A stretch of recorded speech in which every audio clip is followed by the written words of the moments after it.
سنو کہانی میں آپ کو خوش آمدید۔ تو چلیے بڑھتے ہیں اپنی آج کی کہانی کی طرف۔ ملک روم کا بادشاہ عادل بہت رحم دل اور سخی تھا۔ وہ اپنی رعایا کا بہت خیال رکھتا تھا۔ یہی وجہ تھی کہ ان کی رعایا بھی ان سے بے حد خوش تھی اور ان کی صحت و سلامتی کی دعائیں مانگتی رہتی تھی۔ بادشاہ کی ایک ہی بیٹی تھی جس کا نام بہار تھا۔ شہزادی بہار بے حد حسین و جمیل تھی۔ اس کی ماں اس کے پیدا ہونے کے 2 سال بعد انتقال کر گئی۔ شہزادی بہار کی ماں کے انتقال کے بعد بادشاہ نے دوسری شادی نہیں کی تھی، بلکہ اپنی ساری توجہ اپنی بیٹی شہزادی بہار کی پرورش اور تعلیم و تربیت پر مرکوز کر دی۔ انہوں نے شہزادی بہار کو اعلیٰ تعلیم دلوائی تھی۔ شہزادی بھی اپنے باپ کی طرح نیک اور رحم دل تھی۔ شہزادی بہار اچانک ایک پراسرار بیماری میں مبتلا ہو گئی تو بادشاہ بہت پریشان ہوا۔ اکثر اوقات شہزادی بے ہوش ہو جاتی اور پھر خود بخود ہوش میں آ جاتی۔ بادشاہ اپنی بیٹی کی اس بیماری سے بے حد پریشان تھا۔ بادشاہ نے شہزادی بہار کے علاج کے لیے کئی حکیموں کو بھی بلایا، مگر ان میں سے کوئی بھی شہزادی بہار کی بیماری کی تشخیص نہ کر سکا۔ بادشاہ حیران تھا، شہزادی کو ایسی کون سی بیماری لاحق ہو گئی ہے۔ ایک دن بادشاہ عادل ایک نیک بزرگ کے پاس گئے اور انہیں شہزادی بہار کی بیماری کا بتایا تو نیک بزرگ نے بادشاہ عادل کو زرد رنگ کا ایک ہار دیا اور کہا کہ یہ کراماتی ہار ہے، یہ ہار شہزادی بہار کو پہنا دیجیے۔ کراماتی ہار کے پہننے سے شہزادی بہار کی بیماری دور ہو جائے گی اور وہ جلد صحت یاب ہو جائے گی۔ بادشاہ نے محل میں آتے ہی شہزادی کو زرد ہار پہنا دیا تو شہزادی تندرست ہو گئی، لیکن کئی روز کے بعد شہزادی پھر بے ہوش ہو گئی۔ بادشاہ ایک مرتبہ پھر سے پریشان ہو گیا۔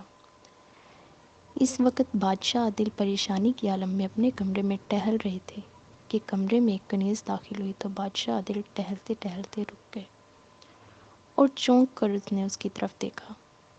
بادشاہ سلامت، شہزادی صاحبہ کو ہوش آ گیا ہے۔ تم چلو ہم آتے ہیں، بادشاہ نے کہا۔ بادشاہ عادل بھی تیز تیز قدموں سے چلتے ہوئے شہزادی بہار کے کمرے میں آ گئے۔ شہزادی بہار ایک پلنگ پر لیٹی ہوئی تھی اور اس کے چہرے پر پریشانی کے تاثرات ابھرے ہوئے تھے۔ اس نے سفید اور سبز رنگ کا لباس پہنا ہوا تھا۔ اس کے سر پر سونے کا تاج تھا، جبکہ اس نے اپنی گردن میں زرد رنگ کا کراماتی ہار پہنا ہوا تھا۔ بادشاہ عادل نے اپنی بیٹی شہزادی بہار کے قریب بیٹھتے ہوئے کہا، میری بیٹی، تم ٹھیک تو ہو نا؟ میں تمہاری وجہ سے بہت پریشان ہوں۔ ابا حضور مجھے بچا لیں، ورنہ وہ سبز دیو مجھے اغوا کر لے گا۔ کیا مطلب؟ کون سبز دیو اور وہ تمہیں کیوں اغوا کرے گا؟ ابا حضور میں اس دیو کو نہیں جانتی، مگر وہ خود کو سبز دیو کہتا ہے۔ وہ روزانہ یہاں آتا ہے اور مجھ سے یہ کراماتی ہار کا تقاضا کرتا ہے اور کہتا ہے کہ اگر میں نے یہ کراماتی ہار اسے نہ دیا تو وہ مجھے اٹھا کر لے جائے گا۔ وہ دیو اس وقت بھی اس کمرے میں موجود ہے جو صرف مجھے ہی دکھائی دے رہا ہے۔ تو بادشاہ نے بے اختیار چونک کر ادھر ادھر دیکھا، مگر وہاں سوائے کنیزوں اور شہزادی بہار کے نے کوئی بھی دکھائی نہ دیا۔ اسی لمحے ایک دھماکہ ہوا اور شہزادی بہار کے گرد سفید دھواں پھیل گیا۔ دھواں اتنا گہرا تھا کہ شہزادی اس میں چھپ گئی۔ اس سے پہلے کہ بادشاہ عادل کچھ کر پاتے، اچانک دھواں غائب ہو گیا۔ بادشاہ عادل اور کنیزیں پھٹی پھٹی آنکھوں سے پلنگ کی طرف دیکھنے لگی۔ دھوئیں کے ساتھ ہی شہزادی بہار بھی غائب ہو گئی تھی۔ شہزادی، شہزادی تم کہاں ہو؟ شہزادی، بادشاہ عادل نے چیختے ہوئے لہجے میں کہا، لیکن شہزادی بہار نے کوئی جواب نہ دیا۔ ان کی چیخو پکار سن کر وزیر اعظم اور ان کا بیٹا احمد دوڑتے ہوئے وہاں آ گئے۔ وزیر اعظم، میری بیٹی شہزادی کو دیو اغوا کر کے لے کے آیا، وہ بدبخت اس سے کراماتی ہار لینا چاہتا ہے۔ سبز دیو؟ کون سبز دیو؟ پتہ نہیں، میں اسے نہیں جانتا، مگر وہ میری بیٹی کو لے گیا ہے۔ پتہ نہیں میں اب دوبارہ اپنی بیٹی سے مل سکوں گا یا نہیں، یا اس کی جدائی کے غم میں مر جاؤں گا۔ بادشاہ سلامت، آپ کو فکر مند ہونے کی ضرورت نہیں ہے۔ شہزادی بہار جہاں بھی ہوگی میں اسے ضرور لے آؤں گا اور میں سبز دیو کو بھی ہلاک کر دوں گا۔ کیا تم میری شہزادی کو واپس لے آؤ گے؟ ہاں، میں نہ صرف شہزادی کو لے کر آؤں گا بلکہ دیو کو بھی ہلاک کر کے ہی واپس آؤں گا۔ آپ بس شاہی نجومی کو بلائیں تاکہ میں اس سے سبز دیو کے بارے میں معلوم کر سکوں۔ شاہی نجومی کچھ ہی دیر بعد دربار میں حاضر ہو گیا۔ وہ انتہائی بوڑھا آدمی تھا اور اس کے کندھے پر ایک چمڑے کا بیگ لٹکا ہوا تھا۔ اس نے بادشاہ عادل اور وزیر اعظم کو مؤدبانہ انداز میں سلام کیا اور بادشاہ عادل کی اجازت سے ایک طرف رکھی ہوئی کرسی پر بیٹھ گیا۔ شاہی نجومی، حساب لگا کر بتاؤ کہ سبز دیو کون ہے اور وہ شہزادی بہار کو اغوا کر کے کہاں لے گیا ہے۔ اس نے کندھے سے تھیلے کو اتارا اور اسے کھول کر اس میں سے ایک سلیٹ اور چاک نکال لیا۔ پھر وہ چاک سے سلیٹ پر آڑی ترچھی لکیریں لگانے لگا۔ مجھے سبز دیو کے بارے میں معلوم ہو گیا ہے، کچھ ہی دیر بعد شاہی نجومی نے کہا۔ سبز دیو پرستان کا رہنے والا ہے۔ یہ ایک انتہائی شیطان صفت، ظالم اور بے رحم دیو ہے۔ اس نے اپنے جادو کی وجہ سے پرستان میں رہنے والے دیوؤں، جنوں اور پریوں کا جینا بھی محال کر رکھا تھا۔ شہنشاہ پرستان نے اس کی حرکتوں سے تنگ آ کر اسے پھانسی دینے کا حکم دیا، مگر سبز دیو کو معلوم ہوا تو وہ فوراً پرستان سے نکل کر انسانوں کی دنیا میں آ گیا۔ پہلے تو وہ جنگلوں اور پہاڑوں میں بھٹکتا رہا، پھر اس نے جادو کے ذریعے مشرق کی طرف کالی وادی میں اپنا جادو محل بنا لیا۔ ایک دن شہزادی بہار شاہی باغ میں موجود تھی کہ سبز دیو کا وہاں سے گزر ہوا۔ اس نے جب شہزادی بہار کے گلے میں کراماتی ہار دیکھا تو اسے یہ ہار بے حد پسند آیا۔ اس نے اپنی جادو کی طاقت سے ہار کے متعلق معلوم کیا۔ اسے بہت سی طاقتیں مل سکتی ہیں۔ اس کی جادوئی طاقت نے اسے یہ بھی بتا دیا کہ وہ جادو کے ذریعے یہ کراماتی ہار حاصل نہیں کر سکے گا۔ شہزادی بہار نے وہ کراماتی ہار دینے سے انکار کر دیا۔ اس نے شہزادی بہار کو چند دن کی مہلت دی کہ اگر اس نے کراماتی ہار اسے نہ دیا تو وہ اسے اغوا کر کے قید کر دے گا۔ چنانچہ آج بھی وہ شہزادی کے پاس آیا اور اس سے کراماتی ہار مانگا، لیکن شہزادی بہار نے انکار کر دیا اور وہ خوف سے ایک مرتبہ پھر بے ہوش ہو گئی۔ جب اسے ہوش آیا تو سبز دیو یہاں غیبی حالت میں موجود تھا۔ پھر وہ شہزادی بہار کو اغوا کر کے اپنے جادو محل میں لے گیا۔ شاہی نجومی نے بڑے تفصیل سے بتایا۔ احمد، جلدی جاؤ اور میری بیٹی کو اس شیطان دیو کی قید سے آزاد کرا لو۔ آپ پریشان نہ ہوں، میں شہزادی بہار کو سبز دیو کی قید سے آزاد کرانے جا رہا ہوں۔ آپ میرے حق میں دعا کریں کہ اللہ مجھے کامیابی عطا کرے۔ آمین، میری دعائیں تمہارے ساتھ ہیں۔ تو احمد نے بادشاہ اور وزیر سے اجازت لی اور شاہی استبل میں داخل ہوا۔ وہاں سے اس نے اپنا گھوڑا لیا اور اپنی سفر کی جانب روانہ ہو گیا۔ وہ انہی سوچوں میں گم تھا کہ وہ دیو کا مقابلہ کیسے کرے گا۔ پھر اسے نیک بزرگ کا خیال آ گیا جنہوں نے شہزادی بہار کو کراماتی ہار دیا تھا۔ وہ اس سلسلے میں اس کی مدد کر سکتے تھے۔ چنانچہ احمد گھوڑے پر سوار ہوا اور جنگل کی طرف بڑھ گیا۔ ایک بڑے سے کمرے میں ایک کرسی پر ایک دیو بیٹھا ہوا تھا۔ دیو کالی وادی میں اپنے محل میں رہا کرتا تھا جو کہ اس نے خود بنایا تھا۔ دیو بہت سپاک اور ظالم تھا۔ اس کے پاس ایک گولا تھا جس کا رنگ سفید تھا۔ وہ گولا اس کو آنے والے وقت کے بارے میں پہلے ہی سے بتا دیا کرتا تھا۔ آج بھی وہ بیٹھا ہوا تھا کہ اچانک گولے کا رنگ سفید ہونے لگا۔ یہ دیکھ کر سبز دیو بے اختیار چونک پڑا اور جادوئی گولے کی طرف متوجہ ہو گیا۔ گولے کی بدلتی رنگت اسے کسی خطرے کی آمد کا بتا رہی تھی۔ سبز دیو تیزی سے اٹھ کر کھڑا ہو گیا۔ اس نے جادوئی گولے پر ہاتھ پھیرا تو دوسرے ہی لمحے ایک دھماکہ ہوا اور جادوئی گولے میں منظر ابھر آیا۔ اس منظر میں ایک آدم ذات دکھائی دے رہا تھا جو پیدل ہی اس کے محل کی طرف بڑھتا چلا آ رہا تھا۔ یہ کون ہے جادوئی گولے اور کالی وادی میں کیوں آ رہا ہے؟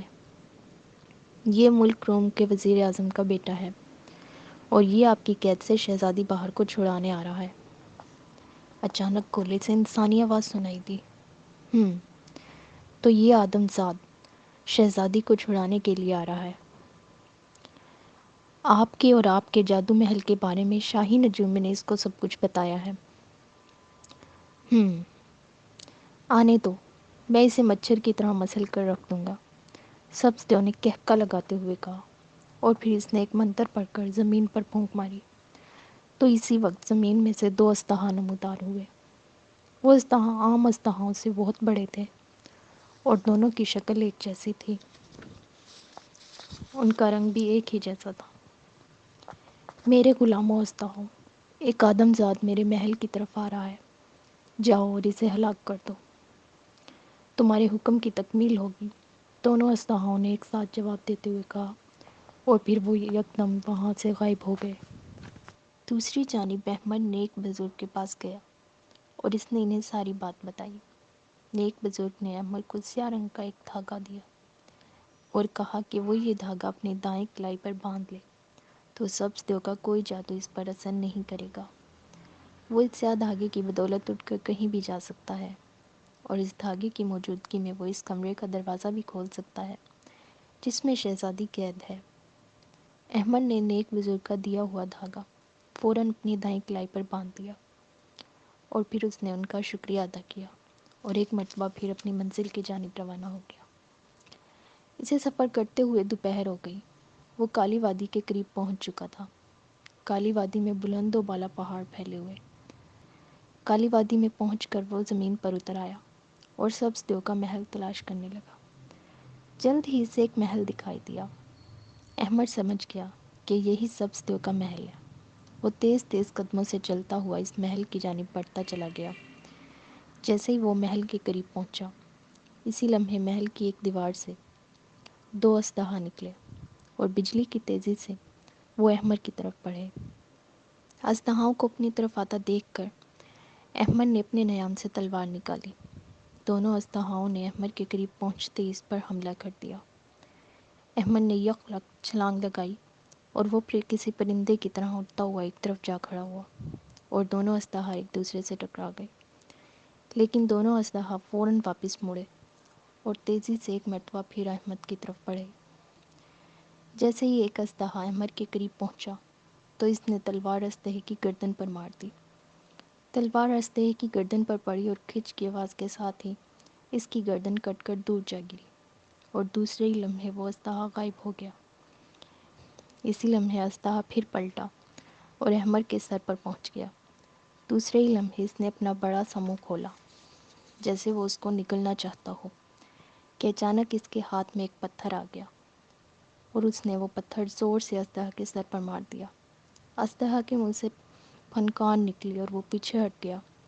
اس کے پیچھے ہٹتے ہی احمد اچھل کر کھڑا ہوا اور اس نے دوڑ کر اپنی تلوار اٹھا لی۔ پھر اس نے پلٹ کر اژدہے کی گردن پر وار کر دیا۔ تلوار اژدہے کی گردن پر پڑی تو اس کی گردن بھی کٹ کر دور جا گری۔ دونوں اژدہاؤں کو ہلاک کرنے کے بعد تلوار سنبھالے سبزدیو کے محل کی طرف بڑھنے لگا۔ چونکہ اس نے کلائی پر نیک بزرگ کا دیا ہوا دھاگا باندھ رکھا تھا، اسی لیے جب وہ سبزدیو کے محل میں داخل ہوا تو اسے کچھ بھی نہ ہوا۔ محل بہت بڑا تھا۔ وہ ادھر ادھر دیکھتا ہوا محل کی راہداری کی طرف بڑھتا چلا جا رہا تھا کہ اسی لمحے راہداری میں سبزدیو نمودار ہوا۔ اس کے چہرے پر حیرت اور غصے کے تاثرات ابھرے ہوئے تھے۔ سبزدیو کو دیکھ کر وہ بھی ٹھٹک کر رک گیا۔ آدم زاد، تم میرے جادوئی اژدہوں کو ہلاک کر کے میرے محل میں تو آ گئے ہو، مگر اب تم زندہ واپس نہیں جا سکو گے۔ سبزدیو، اگر تمہیں اپنی جادوئی طاقتوں پر اتنا ہی گھمنڈ ہے تو مجھ پر جادوئی وار کر کے دیکھ لو، ابھی تمہیں پتہ چل جائے گا۔ اور پھر سبزدیو نے منہ میں کچھ پڑھنا شروع کیا اور اچانک احمد کے منہ پر ایک پھونک ماری تو کچھ شعاعیں نکلی اور وہ احمد سے ٹکرائی اور پھر غائب ہو گئی۔ اگرچہ میرا جادو تم پر اثر نہیں کر رہا، لیکن میرے بازوں میں اتنی طاقت ہے کہ میں آسانی سے تمہاری گردن توڑ سکتا ہوں، سبزدیو نے غصیلے لہجے میں کہا۔ احمد پہلے ہی ہوشیار کھڑا تھا، اسی لیے جیسے ہی سبزدیو اس کے قریب پہنچا تو اس نے اس پر تلوار سے وار کر دیا۔ سبزدیو اچانک پیچھے ہٹ گیا تو احمد کا وار ناکام ہو گیا اور اس کی تلوار ہوائی میں گھوم کر رہ گئی۔ اچانک سبزدیو نے احمد کو گردن سے پکڑا اور دوسرے ہی لمحے اس نے اسے زمین پر پٹخ دیا۔ احمد زمین پر گرا اور اس کے ہاتھ سے تلوار دور جا گری۔ وہ زمین پر گرا تو سبزدیو نے اپنا ایک بھاری بھرکم پاؤں اس کے سینے پر مارنے کی کوشش کی، لیکن احمد اچانک کروٹ بدل گیا۔ وہ اچھل کر کھڑا ہو گیا۔ دوسرے لمحے اس نے اچھل کر سبزدیو کے سینے پر لات مار دی اور سبزدیو لات کھا کر پشت کے بل زمین پر جا گرا۔ اس نے اپنی تلوار کی طرف دیکھا اور اس کو اٹھا لیا۔ وہ تلوار اٹھا کر پلٹا ہی تھا کہ اچانک وہ ٹھٹک کر رک گیا، کیونکہ سبزدیو راہداری میں موجود نہیں تھا۔ وہ کہیں پر غائب ہو گیا تھا۔ وہ کچھ کمروں سے گزرتا ہوا ایک کمرے کے بند دروازے کے قریب پہنچ گیا۔ اس نے دروازے کو کھولنے کی کوشش کی، لیکن وہ دروازہ کھولنے میں ناکام رہا۔ اس نے سیاہ دھاگا دروازے کے ساتھ لگایا تو اچانک دروازہ کھل گیا۔ احمد اندر داخل ہو گیا۔ کمرے کے ایک پلنگ پر شہزادی باہر بیٹھی ہوئی تھی، جو بہت زیادہ افسردہ نظر آ رہی تھی۔ جیسے ہی اس نے احمد کو دیکھا تو اس کے چہرے پر خوشی کے تاثرات ابھر آئے۔ شہزادی صاحبہ، میں آپ کو سبزدیو کی قید سے آزاد کروانے آیا ہوں۔ چلیے میرے ساتھ۔ وہ سبزدیو کہاں ہے؟ کیا تم نے اس کو ہلاک کر دیا؟ نہیں، وہ شاید فرار ہو گیا ہے، لیکن وہ میرا کچھ نہیں بگاڑ سکتا، کیونکہ میں نے نیک بزرگ کا دیا ہوا دھاگا اپنی کلائی پر باندھا ہوا ہے۔ تو وہ دونوں محل سے باہر آ گئے۔ شہزادی صاحبہ، میرا ہاتھ پکڑ لیں تاکہ ہم یہاں سے نکل چلیں۔ احمد نے اپنا ہاتھ آگے بڑھاتے ہوئے کہا تو شہزادی باہر نے اس کا ہاتھ پکڑ لیا، اور دوسرے ہی لمحے وہ دونوں آہستہ آہستہ فضا میں بلند ہو رہے تھے۔ ابھی ان کا سفر جاری تھا کہ اچانک شہزادی زور سے چلائی کہ وہ دیکھو، سبزدیو ہمارے پیچھے آ رہا ہے۔ احمد نے بھی پلٹ کر پیچھے دیکھا تو واقعی سبزدیو ان کی طرف بڑھتا ہوا آ رہا تھا، اور پھر کچھ ہی دیر میں دیو ان کے قریب پہنچ گیا۔ میں تمہیں شہزادی کو اس طرح لے جانے نہیں دوں گا۔ تم نے شہزادی کو آزاد کروا کے بہت بڑی غلطی کی ہے، اور میں تمہیں اس کی سزا دوں گا۔ تم یہاں سے زندہ بچ کر نہیں جا سکو گے، دیو نے انتہائی خوفناک لہجے میں کہا، اور فوراً احمد پر حملہ کیا، مگر احمد اس کے حملے کے لیے پہلے ہی سے تیار تھا۔ احمد نیچے کو جھکا تو دیو ایک دم پیچھے ہٹ گیا، اور پھر اچانک دیو نے پھر سے حملہ کیا، اور اب کی بار دونوں میں زبردست لڑائی ہوئی، اور دونوں کو کافی چوٹیں آئی، مگر دونوں ہار ماننے والوں میں سے نہیں تھے۔ اچانک لڑتے لڑتے احمد نے بجلی کی تیزی سے اپنی تلوار نکالی اور دیو کی گردن پر بھرپور حملہ کیا۔ دیو کی گردن کٹ کر سمندر میں جا گری، اور پھر سبزدیو کا دھڑ بھی سمندر میں جا گرا۔ سبزدیو کے مرتے ہی شہزادی بہار نے خدا کا شکر ادا کیا۔ شام تک شہزادی اور احمد محل میں پہنچ گئے تو بادشاہ اپنی بیٹی کو دیکھ کر بے حد خوش ہوا۔ محل کے تمام لوگ بھی شہزادی بہار کی واپسی پر بے حد خوش تھے۔ بادشاہ عادل نے احمد کی بہار کے ساتھ شادی طے کر دی، اور پھر کچھ ہی دنوں بعد ان دونوں کی شادی ہو گئی۔ ہمارے چینل کو سبسکرائب کریں اور کمنٹ سیکشن میں اپنی رائے سے ضرور آگاہ کیجیے۔ شکریہ۔